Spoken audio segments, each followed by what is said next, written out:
Assalamualaikum warahmatullahi wabarakatuh. Di sini saya Budi Irawan. Saya akan menjelaskan tentang pemahaman laporan keuangan bank, kas kecil, dan piutang. Nah, sebelum kita menjelaskan lebih lanjut tentang laporan keuangan bank, kas kecil, peto petty cash, dan piutang, terlebih dahulu kita harus memahami dulu tentang siklus akuntansi. Siklus akuntansi itu selalu dimulai dengan bukti transaksi. Lalu selanjutnya dicatat dari bukti-bukti transaksi tadi, dicatat ke dalam jurnal, lalu diposting ke buku besar, lalu dikelompokkan di dalam neraca saldo ya. Lalu dari neraca saldo, jika nilai di neraca saldo masih belum menunjukkan nilai yang sebenarnya, maka dilakukan jurnal penyesuaiannya. Nah, nanti jurnal penyesuaian, lalu setelah itu dikelompokkan lagi menjadi neraca saldo setelah penyesuaian. Nah, dari neraca saldo setelah penyesuaian tersebut barulah bisa dibuat laporan keuangan. Selanjutnya dibuat jurnal penutup, tapi jurnal penutup ini dibuat hanya setahun sekali ya. Jadi jika kita membuat laporan secara bulanan, maka jurnal penutup ini hanya dibuat setahun sekali. Jadi di akhir Desember ya. Nah, di sini pertama saya akan menjelaskan tentang laba rugi ya. Apa itu laba rugi? Laba rugi adalah laporan yang menunjukkan seberapa besar laba atau rugi yang dihasilkan perusahaan selama periode tertentu. Tujuan dari pembuatan laporan keuangan adalah untuk menilai kinerja finansial perusahaan dalam menghasilkan laba atau rugi berdasarkan pendapatan dan biaya yang tercatat. Nah, di sini contoh laba rugi ya. Di tahun 2023 mencatatkan pendapatan jasa sebesar 12.900.000. Lalu biayanya yang dikeluarkan adalah 12.250.000 sehingga di tahun 2023 mendapatkan laba sebesar 650.000. Nah, ini kita akan memahami dulu komponen dalam laporan laba rugi, yaitu ada 3 ya. Yang pertama adalah pendapatan. Ini adalah semua pemasukan yang berasal dari aktivitas utama perusahaan ya. Bahkan bukan aktivitas utama perusahaan juga, misalnya menyewakan kendaraan ya, lalu pendapatan deposito itu bisa ditambahkan ke dalam pendapatan. Lalu selanjutnya adalah beban. Ini adalah semua pengeluaran yang dibutuhkan untuk menghasilkan pendapatan. Contoh adalah beban pokok penjualan. Ini adalah beban yang melekat langsung pada barang yang dijual. Selanjutnya adalah beban operasional. Di dalamnya ada sewa, gaji, utilitas ya, dan beban listrik dan lain-lain ya. Lalu selanjutnya adalah laba bersih. Nah, ini adalah laba bersih adalah laba setelah semua pendapatan dikurangi semua biaya atau beban. Ini menunjukkan apakah perusahaan menghasilkan laba atau malah merugi. Contoh laba bersihnya jika hasilnya positif, artinya perusahaan mendapatkan keuntungan. Sebaliknya jika labanya negatif, artinya perusahaan merugi. Nah, ini tujuan dan peran laporan laba rugi. Yang pertama adalah evaluasi kinerja. Ini memberikan gambaran tentang seberapa efisien perusahaan mengelola pendapatan dan pengeluaran. Lalu selanjutnya adalah perencanaan keuangan. Ini membantu manajemen dalam merencanakan pengeluaran dan strategi pendapatan di masa depan. Selanjutnya adalah kesehatan keuangan. Ini membantu investor atau pemangku kepentingan untuk mengevaluasi profitabilitas dan potensi pertumbuhan perusahaan. Profitabilitasnya ya, bagaimana laba atau tidak gitu ya. Nah, di sini adalah selanjutnya saya akan menjelaskan tentang laporan posisi keuangan ya. Laporan posisi keuangan adalah laporan yang menggambarkan posisi keuangan perusahaan pada titik waktu tertentu dengan memperlihatkan aset, kewajiban, dan ekuitas. Neraca membantu mengevaluasi solvabilitas dan likuiditas perusahaan. Terdiri dari dua bagian utama ya. Bagian yang pertama itu adalah bagian aset ya. Lalu bagian yang kedua adalah bagian kewajiban dan ekuitas ya. Ini harus selalu balance ya antara aset dan kewajiban ditambah dengan ekuitas. Nah, ini adalah satu contoh neraca 2023 ya. Nah, ini di sini adalah pertama ini aset ya, ada aset lancar gitu ya. Ada kas, ada piutang, ada asuransi gitu ya, perlengkapan kantor. Nah, lalu ada namanya aset tetap ya, itu ada dari mulai peralatan, kendaraan ya. Lalu akumulasinya berapa gitu ya. Nanti di total nih semua aset lancar ditambah aset tetap dikurangi dengan penyusutan. Ketemunya adalah total ya. Kalau aset lancar itu totalnya adalah, lalu di total nanti ketemunya 3.350.000. Itu yang di sisi aset. Lalu yang sisi yang tadi ya, kan ada dua sisi. Lalu sisi utang dan modal itu ada sebelah kanan. Itu apa? Di dalamnya ada utang lancar, ada utang jangka panjang gitu ya. Nah, di sini adalah contohnya cuma utang lancar saja ya. Ini di sini ada utang lancar, ada utang pajak. Apa yang hutang jangka panjang? Hutang jangka panjang contohnya hutang bank, hutang obligasi gitu ya. Itu masuk ke hutang jangka panjang. Lalu selanjutnya adalah modal. Di sini adalah modal, ada laba ditahan dan laba tahun berjalan ya. Nah, selanjutnya saya akan menjelaskan tentang komponen laporan posisi keuangan. Di dalamnya ada aset. Itu adalah semua kekayaan yang dimiliki perusahaan dibagi menjadi aset lancar yang dapat dicairkan dalam waktu kurang dari 1 tahun. Dan aset tidak lancar. Ini yang lebih sulit dicairkan atau dipindahkan ya. Contohnya misalnya kendaraan gitu ya. Kalau aset lancar contohnya persediaan gitu ya. Lalu selanjutnya adalah kewajiban atau utang perusahaan ya. Nah, ini dibagi menjadi kewajiban lancar atau utang yang harus dibayar dalam waktu kurung dari 1 tahun dan kewajiban jangka panjang. Selanjutnya adalah ekuitas. Ini adalah selisih antara aset dan kewajiban yang mencerminkan nilai bersih yang dimiliki oleh pemegang saham. Lalu apa sih fungsi laporan posisi keuangan? Yang pertama adalah memberikan gambaran tentang struktur keuangan perusahaan pada suatu titik waktu. Yang kedua adalah membantu investor dan kreditor menilai solvabilitas dan rasio keuangan perusahaan. Selanjutnya adalah memberikan informasi tentang sumber daya yang dimiliki dan kewajiban yang harus dipenuhi perusahaan. Nah, setelah tadi saya jelaskan laporan posisi keuangan, selanjutnya saya akan menjelaskan tentang laporan arus kas. Apa itu laporan arus kas? Nah, laporan arus kas adalah arus kas adalah laporan yang mencatat aliran kas masuk dan keluar perusahaan dalam periode tertentu. Membantu menganalisis kemampuan perusahaan dalam menghasilkan kas yang cukup untuk memenuhi kewajiban dan investasi. Ini terdiri dari 3 aktivitas utama, yaitu aktivitas operasional, aktivitas investasi, dan aktivitas pendanaan. Nah, ini di sini ada contoh ya, ada aktivitas operasional, contoh di sini ada penjualan gitu ya, ada aktivitas investasi, contohnya di sini adalah pembelian mesin ya, lalu ada aktivitas pendanaan, ini contoh di sini adalah penambahan modal gitu ya. Nah, lalu ada pengembalian utang gitu ya. Nah, utang nanti jika kita harus bisa membedakan nih utang. Kalau utangnya jangka pendek, maka larinya lebih ke aktivitas operasional, contoh utang usaha ya. Tapi kalau utangnya hutang jangka panjang, contoh hutang hipotek, hutang obligasi, nah itu larinya ke yang aktivitas pendanaan. Nah, ini kalau dari sini ada penambahan ya. Berarti di tahun 2023 bisa dibilang manajemen perusahaan bisa baik ya, karena arus kasnya ternyata lebih besar dibanding arus kas masuk lebih besar dibandingkan dengan arus kas keluar. Lalu selanjutnya saya akan menjelaskan tentang struktur atau bagian-bagian dalam laporan arus kas yang tadi yang sudah kita lihat di arus kas tadi.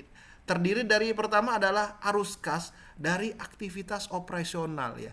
Ini adalah menggambarkan kas yang dihasilkan atau digunakan dalam aktivitas operasional sehari-hari perusahaan. Aktivitas rutin ya.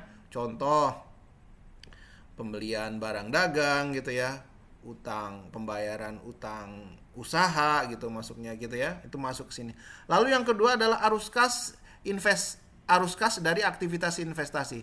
Ini meliputi kas yang digunakan atau diterima dari pembelian dan penjualan aset jangka panjang, misalnya properti, peralatan gitu ya. Lalu kendaraan masuk ke sini. Lalu arus kas dari aktivitas pendanaan. Ini mencatat kas yang diterima atau dibayar dari kegiatan pendanaan seperti penerbitan saham, pinjaman tadi saya ulang lagi ya, ini pinjaman adalah pinjaman jangka panjang. Lalu selanjutnya adalah pembayaran dividen. Nah, apa sih fungsi dari laporan arus kas ini dibuat gitu ya?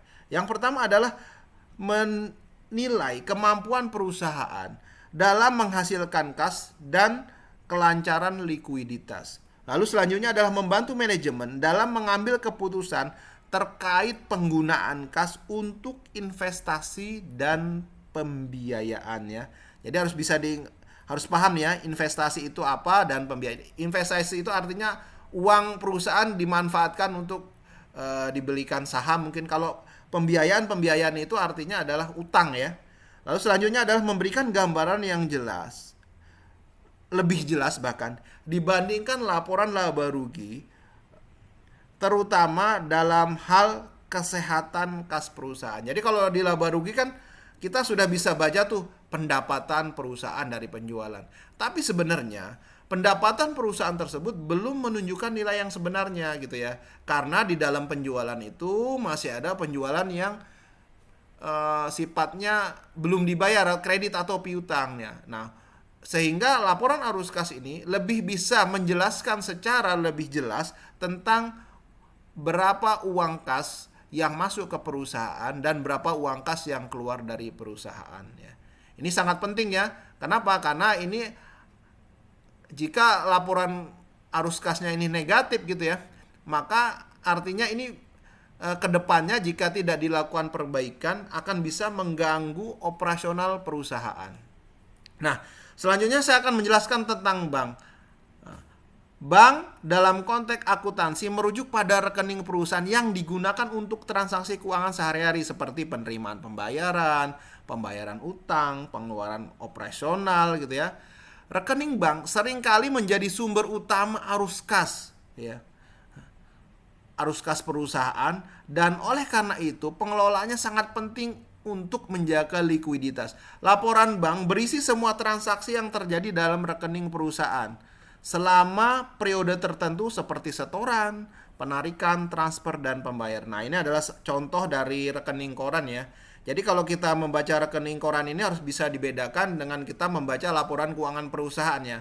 Artinya apa? Jika kalau di laporan keuangan seandainya kas atau bank itu di debit artinya bertambah gitu ya. Nah, kebalikannya jika kita ingin melihat penambahan dari saldo bank kita, maka rekening koran itu menunjukkan nilai yang ada di kredit. Artinya apa di kredit? Artinya bank mencatat memiliki hutang kepada kita gitu ya, maka dicatatnya di kredit. Sedikit berbeda dengan laporan, jangan sampai salah ya untuk membaca ini ya. Nah, selanjutnya saya akan menjelaskan juga tentang rekonsiliasi bank. Nah, ini sangat penting ya, rekonsiliasi bank gitu ya. Apa itu rekonsiliasi bank? Rekonsiliasi bank adalah proses pencocokan antara catatan transaksi perusahaan yang tercatat di buku besar ledger dengan laporan bank yang diterima dari bank, atau ini ya, kalau lebih simpelnya ini adalah rekening koran gitu ya. Tujuan rekonsiliasi itu adalah untuk memastikan bahwa saldo kas yang tercatat di laporan keuangan perusahaan itu sesuai dengan saldo yang tercatat oleh bank, sehingga meminimalkan kesalahan dan memastikan keakuratan laporan keuangan. Apa sih yang sebelum saya bahas tentang ini ada contoh, tapi sebelum saya bahas, kita harus paham ya bahwa pencatatan di bank sama laporan laba rugi ini kadangkala ada perbedaan. Apa sih penyebab perbedaannya? Yang pertama dari sisi ya, bank sudah mencatat gitu ya, tapi pihak perusahaan belum mencatat. Apa aja itu ya? Yang pertama adalah pendapatan. Jadi pendapatan jasa giro ya.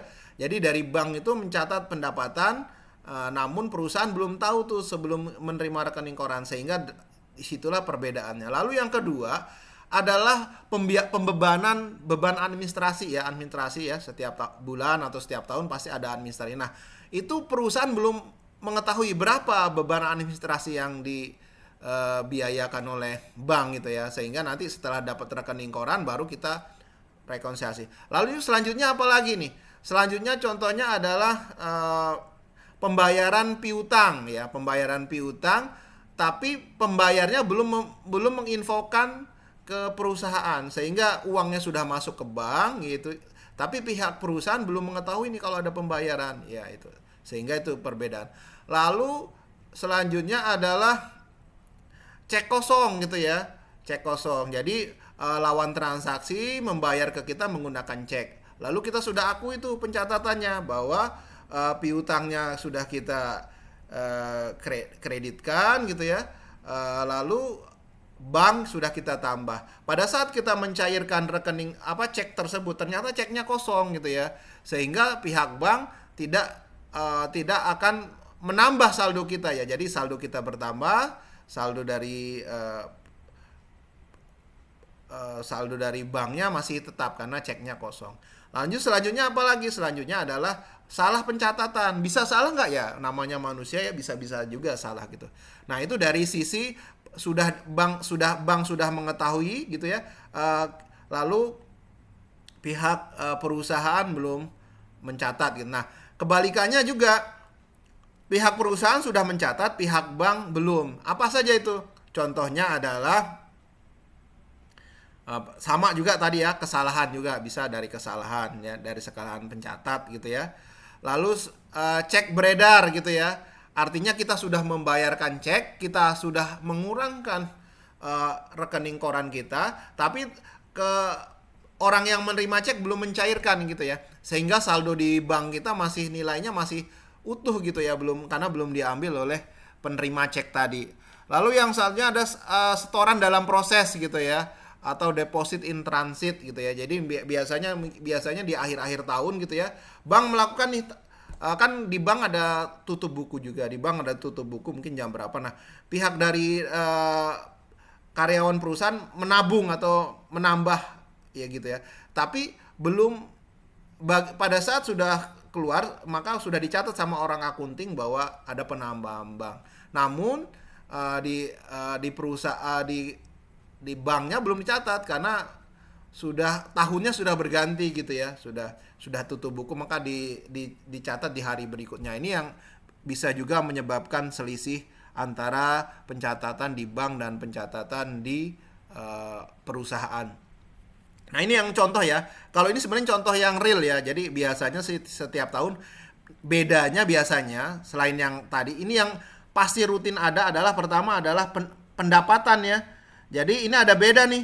Ini ada dari sisi banknya gitu. Ini sisi bank yang ada di perusahaan. Ini rekening koran. Bank ini artinya yang di sisi perusahaan ya. Rekening koran ini adalah dari sisi bank gitu ya. Nah ternyata saldo kita yang dicatat di pencatatan kita ada banknya ada 108.727,10 gitu, poin 10 gitu dalam dolar ya. Di rekening korannya 108.869,59.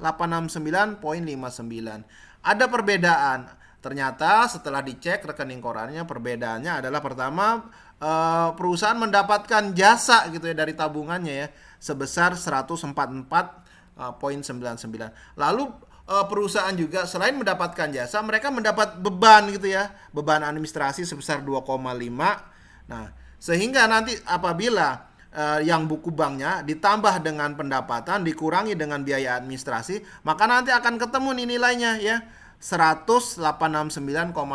Jadi nanti antara rekening koran dan data di banknya atau pencatatan bank perusahaan pencatatan bank di akun pencatatan di akun bank perusahaannya sudah sama gitu ya. Nah, selanjutnya saya akan bicara dengan petty cash ya. Petty cash itu apa sih ya? Petty cash itu adalah sejumlah uang tunai yang disediakan untuk membayar pengeluaran harian kecil yang sering terjadi seperti pembelian perlengkapan kantor, biaya transportasi. Transportasi ini ya mungkin yang beli yang tidak jauh ya, kalau misalnya transportasinya keluar mungkin bisa pakai bank juga ya. Atau kebutuhan-kebutuhan operasional lainnya. Tujuan utamanya adalah untuk memudahkan pembayaran yang tidak memerlukan transaksi ke bank dan prosedur yang lebih rumit. Jadi kalau seandainya kita cuma mau beli materai saja harus ke bank, bolak-balik ke bank, ini bisa tidak efisien ya, sehingga kita biasanya menyediakan petty cash di perusahaan ini untuk pembiayaan untuk aktivitas operasional perusahaan setiap hari. Nah, pengeluaran kas kecil biasanya dengan ditandatangani oleh seorang petugas yang bertanggung jawab. Nah, biasanya sih ada petugas sendiri nih yang petty cash nih ya. Nah, biasanya kasir gitu ya, atau mungkin ada bagian-bagian khusus ya untuk menangani petty cash gitu ya. Nah, contohnya ini adalah ya ini ada beban listrik ini, tapi yang kecil ya. Kalau listriknya yang mungkin perusahaan besar ya mungkin pakai bank, ini mungkin listrik yang kecil 250.000. Biasanya sih ada batasannya ya. Petty cash ini biasanya ada maksimal, biasanya di perusahaan ada kebijakan, misalnya kalau pembayaran di bawah 1 juta menggunakan petty cash, di atas 1 juta biasanya ini ada kebijakan perusahaan masing-masing gitu ya. Nah, metode pencatatan kas kecil atau petty cash atau kas kecil dapat dicatat menggunakan 2 metode ya, yaitu yang pertama adalah metode dana tetap atau impress fund system, yang kedua adalah metode dana berfluktuasi atau fluctuation fund system. Apa sih gitu ya bedanya gitu ya. Nah, ini pertama saya akan jelaskan, nanti sedikit saya kasih contoh ya itu ya. Pertama adalah metode dana tetap impress fund system. Ini adalah metode ini adalah saldo akun petty cash akan selalu tetap, yaitu sebesar dana yang dibentuk. Pencatatannya hanya dilakukan ketika kas kecil dibentuk atau diisi kembali. Transaksi dana kas kecil tidak dicatat tetapi hanya diarsip gitu ya. Ini saya simpelnya gini ya. Misalnya kita pada saat pembentukan dana kas kecil maka dicatat tuh petty cash pada bank gitu. Tapi nanti pada saat penggunaan, contoh membeli pulpen, beli buku, itu tidak dicatat ya. Cuman hanya diarsip. Maksudnya diarsip mungkin berupa voucher gitu ya, tapi tidak di jurnal gitu ya. Nah, nanti di jurnal lagi gitu ya. Pada saat mau mengisi kembali petty cash-nya, nanti penjurnalannya adalah yang tadi biaya-biaya tadi gitu ya, biaya tadi. Jadi petty cash ini selalu nilainya 1 juta terus gitu ya. Nanti yang pengeluaran tadi dicatat di debit, lalu di kreditnya adalah bank gitu ya. Jadi lalu yang kedua adalah metode dana fluktuasi, atau ini adalah metode setiap transaksi yang mengakibatkan perubahan dana kas kecil harus dicatat, dibuat jurnal. Saldo kas kecil akan selalu berubah sesuai dengan fluktuasi pengeluaran. Nah, ini sepertinya perusahaan masih banyak menggunakan ini nih. Jadi gini, kalau metode yang tadi, yang kedua, yang fluctuation system tadi, jadi pencatatannya itu pada pembentukan dicatat ya, pembentukan dana kas kecil di debit, lalu di kreditnya bank gitu ya. Nah, nanti pada saat pengeluaran gitu ya, misalnya pembelian perlengkapan gitu ya, maka dicatat perlengkapan yang nilainya tidak besar ya, mungkin yang di bawah 1 juta. Nah, itu dicatat nih petty cash-nya di kredit gitu ya, lalu perlengkapan gitu ya di debit gitu, atau mungkin bayar bayar ojek gitu ya, transportasi misalnya kurir gitu ya, beban transportasi, lalu petty cash. Nah, nanti biasanya punya limit minimal. Jadi kalau sudah memasuki limit minimal maka harus diisi lagi. Bagaimana cara mengisinya? Ya udah tinggal menjurnal saja ya. Misalnya berapa nanti yang petty cash yang sudah terpakai, nanti diisi lagi dengan nilai yang sudah ditentukan gitu ya. Jadi nanti akan dijurnal lagi, petty cash-nya di debit, di kreditnya adalah bank gitu ya. Itu bedanya di situ saja. Lalu yang terakhir saya akan menjelaskan tentang piutang gitu ya. Piutang itu adalah jumlah uang yang harus diterima perusahaan dari pelanggan atau pihak lain, biasanya terkait dengan penjualan barang atau jasa secara kredit ya. Walaupun banyak ya, ini piutang ini banyak, tapi pada umumnya ya karena kita usaha biasanya nggak jauh dari penjualan. Nah, ini contoh nih ya, ada piutang usaha, jadi di debit lalu pendapatan penjualan. Nah, ini asumsinya perusahaannya belum PKP ya. Kalau perusahaan sudah PKP berarti ditambahkan dengan faktur atau dengan PPN keluaran gitu ya. Nah, yang selanjutnya adalah piutang karena pendapatan bunga. Nah, nanti biasanya kalau sudah dibuat jurnal, dimasukkan ke buku besar gitu ya, lalu nanti akan dicatat di buku besar pembantu piutang gitu ya. Jadi nanti akan dipisah piutangnya per debitur gitu ya, per debitur. Jadi nanti per debitur nanti dipisah, nanti jadi biar kita tahu siapa nih yang belum bayar, nanti ada penagihannya gitu ya. Nah, Pertama, lalu kita akan jelaskan tentang piutang. Apa sih yang harus kita pahami setelah kita tahu piutang gitu. Nah, piutang itu nanti ada kemungkinan piutang-piutang yang di lawan transaksi itu tidak dibayar gitu. Nah, eh, akuntansi itu menyediakan dua metode pencatatan penghapusan piutang. Yang pertama adalah metode langsung ya. Metode langsung itu artinya setiap tahun kita tidak membuat pencadangan, tapi apabila nanti ada memang benar utang yang tidak dibayar, lalu di jurnal tuh. Jurnalnya adalah beban kerugian beban kerugian piutang, lalu langsung dicatat piutangnya lah dikreditkan. Itu yang metode langsung. Nah, yang kedua adalah metode pencadangan ya. Ini adalah metode ini perusahaan membuat cadangan untuk piutang, kemungkinan besar tidak akan tertagih dengan menggunakan estimasi berdasarkan pengalaman atau analisis umur piutang. Nah, ini biasanya berdasarkan pengalaman gitu ya. Kalau berapa nih kira-kira berapa persen dari penjualan gitu. Makanya kadang-kala metodenya bisa kadang macam-macam gitu ya. Ada yang pakai umur piutang, ada juga yang mereka yang menggunakan dari piutang yang tersisa, ada juga dari penjualan kredit gitu ya. Nanti berapa persen. Nah, ini berdasarkan pengalaman saja gitu ya. Nah, metode allowance ini artinya setiap tahun nanti akan dibuat nih. Nah, nanti saya lanjutkan yang selanjutnya. Ini adalah metode analisis umur piutang. Kalau tadi kan metode penghapusan yang pencadangan itu salah satunya ada metode selain dia menggunakan pengalaman ya, berdasarkan based on pengalaman, bisa juga dengan menggunakan umur piutang nanti atau aging schedule gitu ya.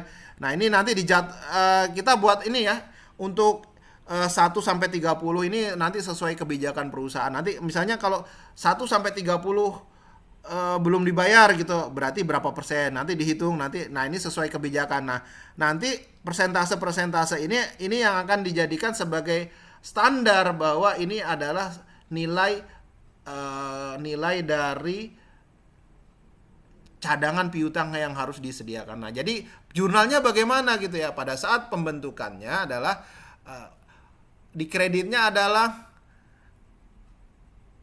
akumulasi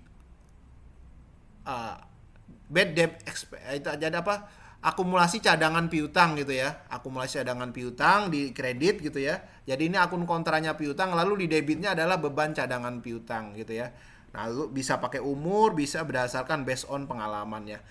Dan ingat ya, kalau misalnya menggunakan metode pencadangan, nanti apabila kita melakukan pelaporan pajak ini dikoreksi karena pajak tidak mengakui biaya atas pencadangan gitu. Nah, mungkin itu aja yang bisa saya jelaskan. Saya Heri, wabillahi taufiq wal hidayah. Wassalamualaikum warahmatullahi wabarakatuh. Terima kasih.